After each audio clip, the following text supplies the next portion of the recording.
Shalom, good evening. This is TV7 Israel News broadcast to you from Jerusalem. And in today's top stories, Iran's chief nuclear scientist Mohsen Fakhrizadeh was buried outside Imamzadeh Saleh Mosque in Tehran this morning after unknown assailants gunned him down on Friday. The European Union scheduled a meeting to discuss ongoing work to preserve the 2015 nuclear agreement with Iran for mid-December. Turkish President Recep Tayyip Erdogan welcomes the re-election of Muslim lawmakers to the U.S. House of Representatives and vowed Ankara's continued support to further bolster Islamic influence in Washington's powerful institutions. Iran's chief nuclear scientist Mohsen Fakhrizadeh was buried outside Imamzadeh Saleh Mosque in Tehran this morning after unknown assailants gunned him down while he was driving his vehicle on Friday. According to a number of regime-run news agencies, a car laden with explosives detonated next to Fakhrizadeh's own vehicle, after which a remotely controlled machine gun opened fire and mortally wounded the Islamic Republic's top scientist, who was accompanied by a number of bodyguards in Absal city, located in Tehran province. While the perpetrators of the targeted killing remain at large, the Islamic Republic was quick to point a blaming finger at the Jewish state. Iranian Foreign Minister Muhammad Javad Zarif published a statement on his Twitter account following the attack, in which he wrote, quote, "Terrorists murdered an eminent Iranian scientist today. This cowardice, with serious indications of Israeli role, shows desperate warmongering of perpetrators." He went on to call on the international community, and especially the European Union, to end what he claimed to be their shameful double standards and demanded an official condemnation. It is important to know that while Iran had not provided any evidence of Israeli responsibility, it seemingly relies on a statement made by Israeli Prime Minister Benjamin Netanyahu, who revealed on the 30th of April 2018 classified Iranian documents that unveiled Mohsen Fakhrizadeh's direct involvement in leading a covert development of military projects for Tehran's nuclear program. So Iran devised a plan to do two things. First, to preserve the nuclear know-how from Project Ahmad, and second, to further develop its nuclear weapons-related capabilities. That plan came directly from Iran's top leadership. This is following the new directive of Iran's Minister of Defense, Mr. Shamkhani. Today is the director of the National Security Council. Following the new directive of Iran's Minister of Defense, the work would be split into two parts, covert and overt. A key part of the plan was to form new organizations to continue the work. This is how Dr. Mohsen Fakhrizadeh, head of Project Ahmad, put it. Remember that name, Fakhrizadeh. So here's his directive, it's right here.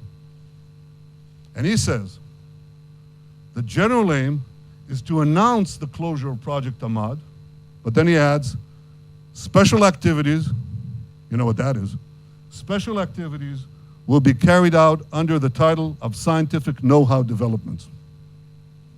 And in fact, this is exactly what Iran proceeded to do. It continued this work in a series of organizations over the years. And today, in 2010, 2018, this work is carried out by Sapand. That's an organization inside Iran's defense ministry. And you will not be surprised to hear that Sapand is led by the same person who led Project Ahmad, Dr. Fakhrizadeh, and also, not coincidentally, many of Sapand's key personnel worked under Fakhrizadeh on Project Ahmad. So this atomic archive clearly shows that Iran planned at the highest levels to continue work related to nuclear weapons under different guises and using the same personnel. And while the subject of responsibility remains in question, Iranian regime supporters are evidently not in need of any evidence to convince them of Israel's direct involvement.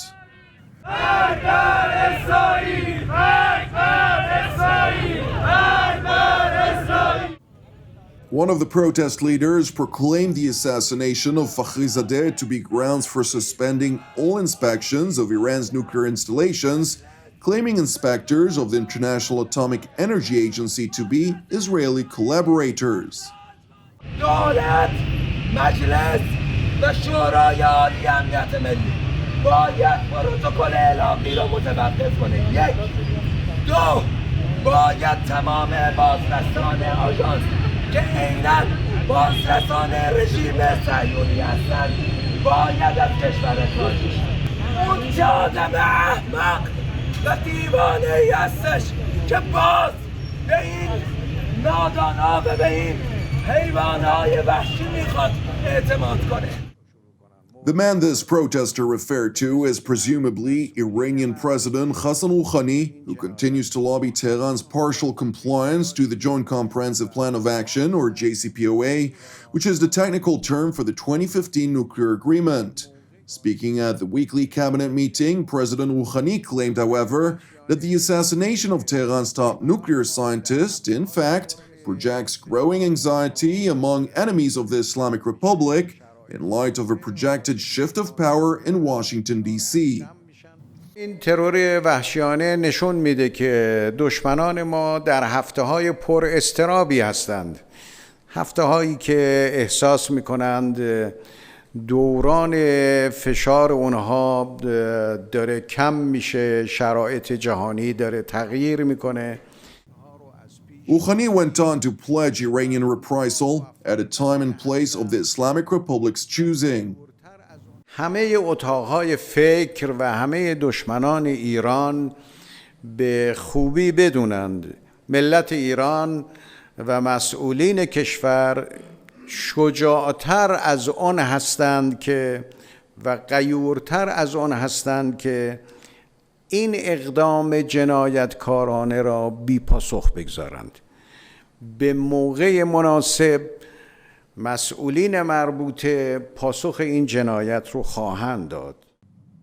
In response to the assassination of Mohsen Fakhrizadeh, EU Foreign Policy Chief Josep Borrell released a statement in which he referred to the incident as a criminal act that runs counter to the principle of respect for human rights the EU stands for. Borrell further expressed his condolences to the family members of the individuals who were killed, while further urged for all parties to remain calm and exercise maximum restraint in order to avoid escalation. Separately, British Secretary of State for Foreign Affairs Dominic Raab, in an interview with Sky News' Sophie Ridge on Sunday, voiced concern about Iran and the situation in the wider region. Well, look, we are concerned about the situation in Iran and the wider region. We do want to see de-escalation of tensions, and obviously, particularly, we want to try and find a route through on the nuclear dossier. I met with my E3 colleagues, so France and Germany, in Berlin this week. That kind of, it's a good example, that kind of cooperation, notwithstanding all the Brexit process, keeps going on. We're still waiting to see the full facts, trying to ascertain the full facts of what's happened in Iran. But I would say that we stick to the rule of international humanitarian law, which is very clear against targeting civilians. Subsequently, the European Union released a separate statement in which it announced that a meeting of the Joint Commission of the Joint Comprehensive Plan of Action will take place in Vienna on the 16th of December. Per the statement, the EU highlighted that participants, including representatives from France, Germany, Britain, China, Russia, and Iran, will discuss ongoing work to preserve the JCPOA and how to ensure the full and effective implementation of the agreement by all sides, including in preparation of exchanges at ministerial level. Turning to Turkey, where President Recep Tayyip Erdogan welcomed the re-election of Muslim lawmakers to the United States House of Representatives and vowed Ankara's continued support to further bolster Islamic influence in Washington's powerful institutions. Geride bıraktığımız seçimlerde Kongredeki Müslüman temsilcilerin tekrar seçilmiş olmalarından ötürü duyduğumuz memnuniyeti huzurlarınızda dile getirmek istiyorum. Halihazırdaki Müslüman temsilci sayısının giderek artmasını ve bu sayede Müslüman toplumun Kongre ve Amerika siyasetinde daha görünür olmasını temenni ediyorum.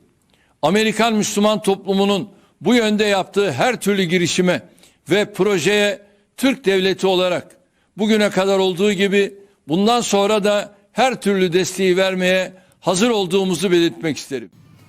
The Turkish head of state made these remarks in an address to the Muslim American Society Convention that was held on Saturday. He seized the American stage to further highlight Ankara's efforts to protect Islam in all sectors of interest, including in its battle to reclaim Jerusalem. Bizler İslam ümmetinin harimi ismeti, namusu, göz bebeği olan Kudüs'ün hakkını canımız pahasına savunmak zorundayız. Türkiye olarak Filistin'den Libya'ya, Dağlık Karabağ'dan Suriye'ye kadar İslam coğrafyasının farklı yerlerindeki sıkıntılara bu anlayışla yaklaşıyoruz. Zalimler karşısında dik duruyor, sağlam duruyor, mazlumun kimliğine bakmadan elinden tutuyoruz. Thank you for watching us. As part of TV7 Israel's prayer initiative, I would like to encourage you today to join myself and the team here in Jerusalem to lift up Switzerland in prayer for its salvation and peace, alongside prayers for our persecuted brethren throughout Africa, the Middle East, and Far East, in addition to our ongoing prayers, of course, for the peace of Jerusalem, the salvation of Israel, and for all those who are impacted by the corona contagion and its numerous ramifications worldwide. I'm Jonathan Hassan, wishing you a Shavuot Tov U'Mevorach, and we will see you again tomorrow at the same time.